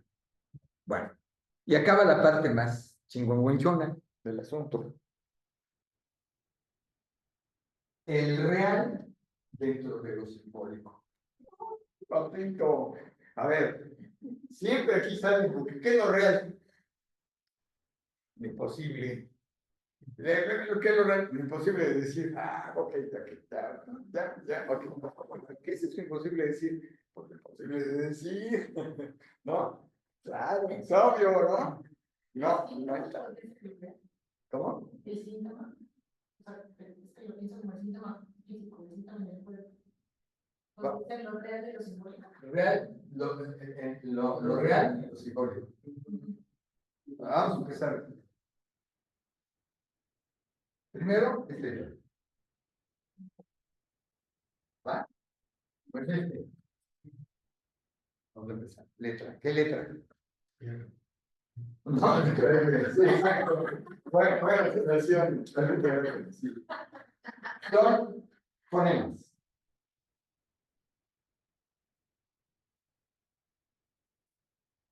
Esto viene de la lingüística, ¿no?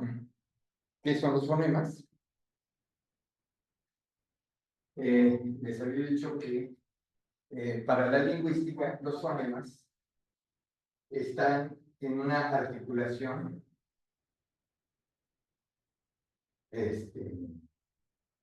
¿cómo se llama? De opuestos. ¿Va? Entonces, estos son fonemas. Los fonemas sirven para constituir palabras. La más pala, pala. La oposición, la articulación de opuestas es PL. ¿Va? ¿Sí? Esto hay que estudiarlo con más detalle, pero aquí les dejo que es nada más estas ideas. Esta posición no es la lengua propiamente, pero sin ella no se constituye la lengua. ¿Lo van entendiendo? Entonces, aquí dijimos que lo real es letra en el sentido de los fonemas. ¿Y qué quiere decir? Voltrafio, Trafoy,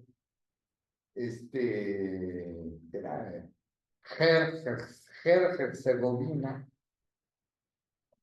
A ver, ¿de dónde sale sexualidad y muerte? Signorelli, el ejemplo. Signorelli, luego sexualidad y muerte. Está complicado. Pero ¿cómo se constituye? A partir de esto. Ahora, esta letra es una letra como sudoku se llama, ¿no? ¿No? ¿Qué es esa letra? ¿Qué es esa cifra? En realidad, esta letra está en términos de un enigma.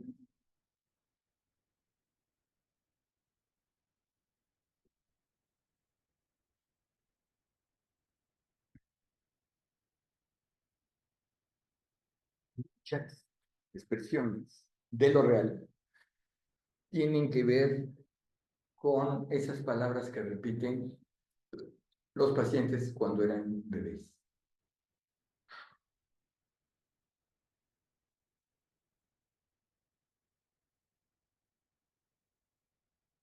¿No? No tiene significado, no está en el orden de la significación, pero de alguna manera para la experiencia está, ¿no? Entonces, ahí va. Es que es muy imposible decir, ok, ahí va, ok, concedido. Ahora ahí va. ¿Cómo lo entendemos? Porque la letra o los fonemas están por fuera del código. Lo que insisto en mi ejemplo, ¿no? De donde Herzegovina y Trafoy le llevan a sexualidad y muerte, ¿no?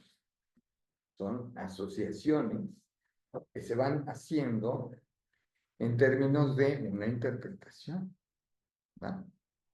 ¿A través de qué? De un proceso psicoanalítico que llamamos olvido, ¿no? Entonces, esta letra, estos fonemas están fuera del código y también fuera del sentido. ¿Ok? Entonces, aquí hay una contradicción. Porque si lo real está entre lo simbólico, aquí hay un cortocircuito, ¿no? Es decir, si es letra, si es lengua, pero es media lengua, es el medio de sí. Acá está.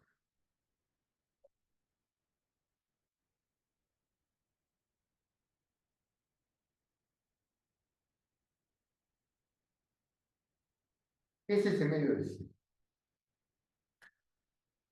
Es que no se lo dije todo, no. Es que, mira, es que, hicieron un silencio.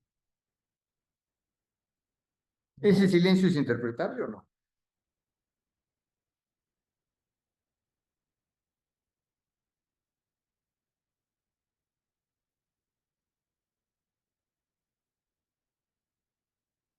Está fuera del código, está fuera de la significación y es lo real. ¿Ok? Ya empezamos a ver algo distinto, ¿no? ¿Por qué es real simbólico? Bueno, pues porque justamente es susceptible de interpretación, pero está fuera, digamos, de lo que podíamos más fácilmente utilizando lo simbólico. Y lo imaginario que tampoco, ¿no? Lo imaginario tampoco. Lo imaginario no necesariamente está en el código, ¿no? Escapa el código. Entonces, en ese sentido, imaginario y real, ¿no? Están de diferente manera, pero distintos, ¿no? Digamos, podríamos decir, grados, ¿no? Estar completamente alienado significa estar, como estamos todos, metidos en el lenguaje. No hay un más allá del lenguaje, diría en principio. Bueno, pues sí hay un más allá del lenguaje, que significa exactamente aquello que no puede ser sino medio dicho, dicho a medias. ¿Sí?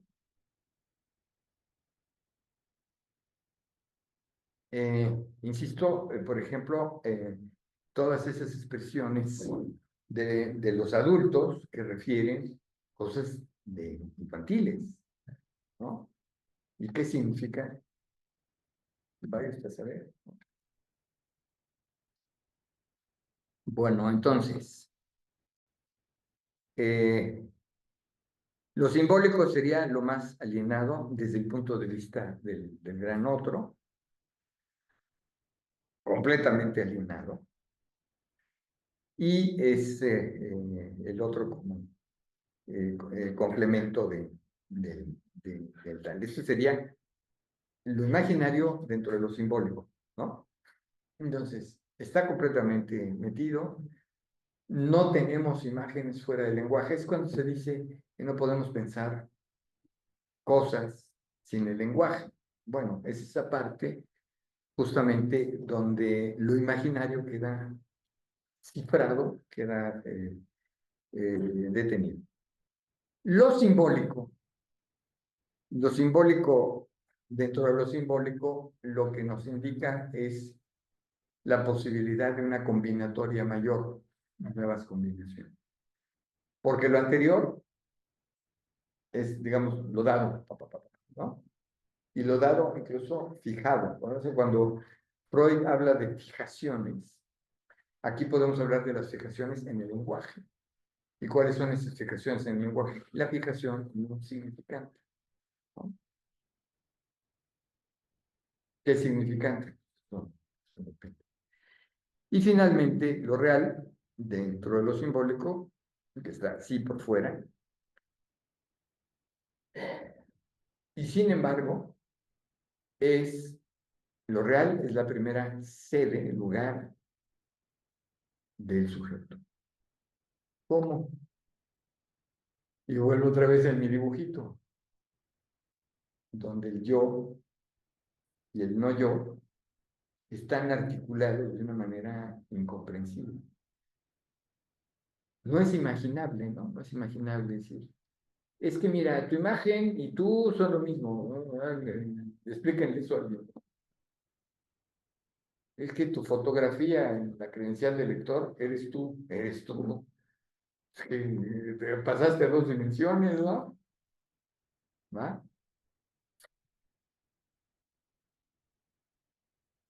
¿Quién eres tú? Ah, terrible. Entonces, ¿qué hay? Hay un hueco, ¿no? Una cosa que Lacan puso, estas cosas que le gustaban, es un existente. Existe, que está, pero fuera, al mismo tiempo. Lo real. Bueno, lo real simbólico, en el caso de Lacan, lo real en lo simbólico, lo real de lo simbólico, si quieren, o lo simbólico de lo real, si lo ven de la otra manera, es la verdad del sujeto. Es lo inconsciente. Lo real de lo simbólico. ¿Sí? Que no se puede decir sí. ¿De qué está fuera lo real? Lo real como lo imposible. ¿En qué sentido imposible? Que está, ahí va, por fuera de la realidad. Bueno, otra vez, ¿qué entendemos por realidad? Lo imaginario dentro de lo simbólico dentro de lo... Esa es la realidad. ¿Qué es lo real? ¿Qué es lo que irrumpe? Lo que te dice que es la verdad. O sea, que la realidad no es todo, pues. ¿Va? Es la sorpresa, es aquello que... ¿Cómo? es esto.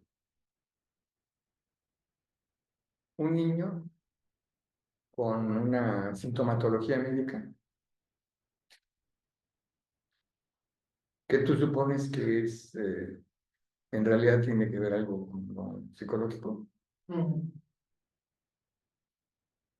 Que, digamos, el síntoma no es, el síntoma físico es efecto y no causa. Pues sí.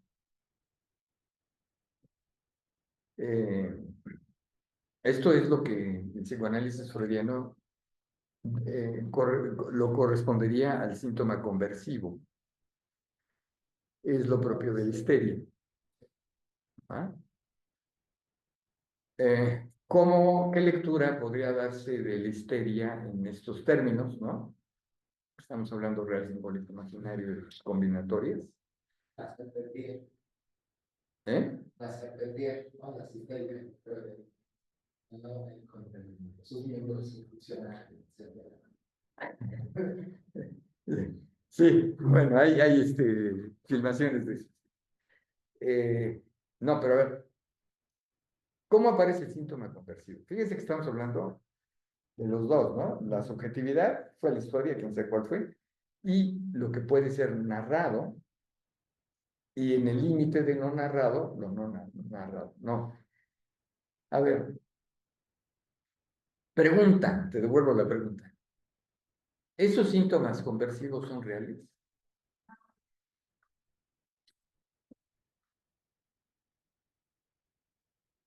Está dentro del marco de la realidad. Es realidad, ¿no? No se puede decir que son reales.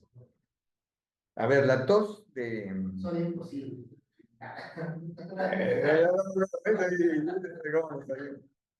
Sí.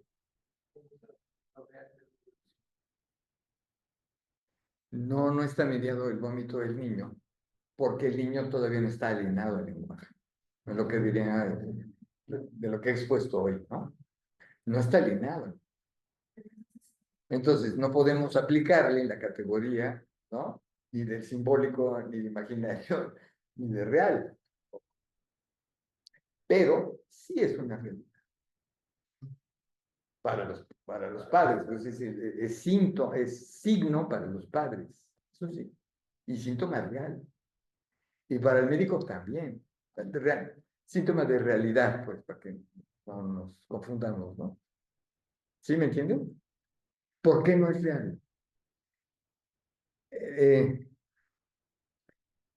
Lo real supone lo que está al margen de lo simbólico y de lo imaginario. Ni lo puedo imaginar, ni lo puedo poner en palabras. Entonces, me duele, una significación que pone, dice, ahí está. Pero todo lo que tiene que ver, piensen, por ejemplo, en estos pacientes con síntoma de impotencia sexual, ¿hay una realidad que es la vagina o no? No hay tal. Hay ahí algo misterioso, algo confuso, algo, ¿no? Entonces, ahí la vagina, o al revés, el pene, en el caso de las mujeres. Entonces, lo que tienes es ahí, dirían los psicoanalistas, un regalo. ¿Cómo lo defino? Es que, ¿cómo le explico, doctor? Que fíjese que, ¿no? Que es algo desagradable. ¿Va? No hay palabras. ¿Va? Tiene este elemento sorpresivo. Ah, está fuera de la realidad. La persona, la mujer, el hombre, con funcionales y van aquí de eso dicen, no, los psicólogos, pero en el acto sexual no. ¿Va? Y ahí, sí, claro, puede haber algunas fantasías de que soñar con que la vagina es aquí o el pene es así, es amenazante, etcétera, etcétera. Pero ese no poder decir por qué le es desafecto, ¿no? Al grado así de convertirse en lo que llamamos dispauremia, ¿no? Ese es un real. No hay lenguaje que lo pueda articular. ¿Lo va a poder articular? No. Por eso es imposible, ¿no? No es que espérese, luego un ratito y más al psicoanálisis y ya lo va a poder articular. No, no se va a poder articular. Forever and ever. ¿Qué es lo que puede hacer? Lo mejor es llevarlo al terreno a lo simbólico, convertirlo en signo, como digo, y entonces encontrar algún significado que le pueda permitir entonces, pues, tener algún tipo de relación sexual, ¿no? Que no sea traumática.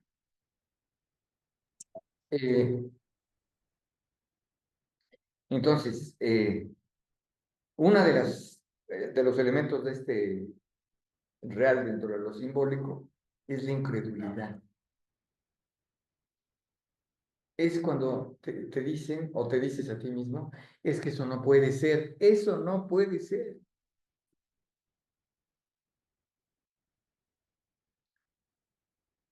Hay parejas, ¿no? No puede ser que no me ames. No, no puede ser que no me ames, ¿no? Doble negación, etcétera. ¿Por qué es imposible? ¿No? Es que hay un no sé qué, que no sé qué, ¿no? Ahí cantifleamos, ¿no? ¿Sí? Entonces, eso que no puede ni establecerse como imagen, una imagen, lo que he dicho aquí, una significación, o en lo simbólico, que permita entonces articular un discurso y que queda siempre tan. Ahora, lo real que es, lo real lo que estoy diciendo es, para Lacan, lo inconsciente. Lo inconsciente en el sentido de que nunca vamos a saber de él. Es un término que Freud tomó de Kant, del Das Ding, de la cosa, ¿no? Pero que que tiene que ver justamente con la idea del objeto perdido. Me parece, otra vez es una hipótesis mía. Bueno, casi todo lo que he dicho hoy es de los míos, pero en fin, ¿no? La experiencia primaria de satisfacción es una experiencia con algo. Kant diría con lo dado. Pero ese dado no puede ser reasumido otra vez, porque entonces la intuición va a ubicar lo dado en términos de espacio y de tiempo, y ya cuando les pones espacio y tiempo, ya no es eso dado. ¿Qué es lo dado? Lo incognoscible. La incognoscible cosa en sí, dice Kant. A mí me parece que Freud toma la palabra, das Ding, la cosa, y Lacan la retoma. ¿Qué es eso? No hay manera. Es incognoscible, ¿no? Es un límite para el conocimiento y es un límite también con el que bordea, ahora sí, ahí te va la palabra, que bordea lo real en el análisis. Bordea. De ahí que, como ustedes pueden aquí rápidamente colegir, porque ya se me acabó el tiempo, entonces uno no puede decir, llevo a mi inconsciente, ¿no? O me levanto y aquí va el inconsciente conmigo, ¿no? Me habla el inconsciente. Muy complicado porque los pacientes tienden a, lo que decía yo en la clase pasada, a sustantivizar lo inconsciente y decir el inconsciente, como si fuera algo, ¿no?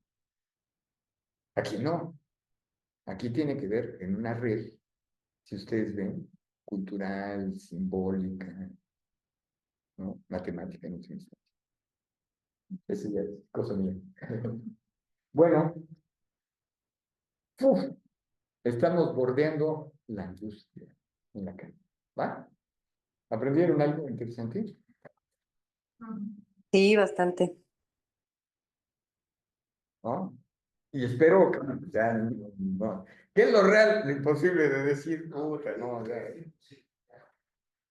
Imposible para la realidad. Y la realidad está construida desde lo imaginario y lo simbólico. ¿Va? Entonces, es imposible desde el punto de vista de lo real y lo simbólico. No, imposible total. ¿Qué sería eso? No sabe. ¿Va? Bueno, nos vemos. Mucho gusto en verlos. Gracias, doctor. Creo que nos quedan, ¿cuántas clases quedan? Dos. ¿No? 4, ¿no? Ah, Chihuahua. Órale. Ay, bueno, es que quiero más. Ah, yo también. Con gusto.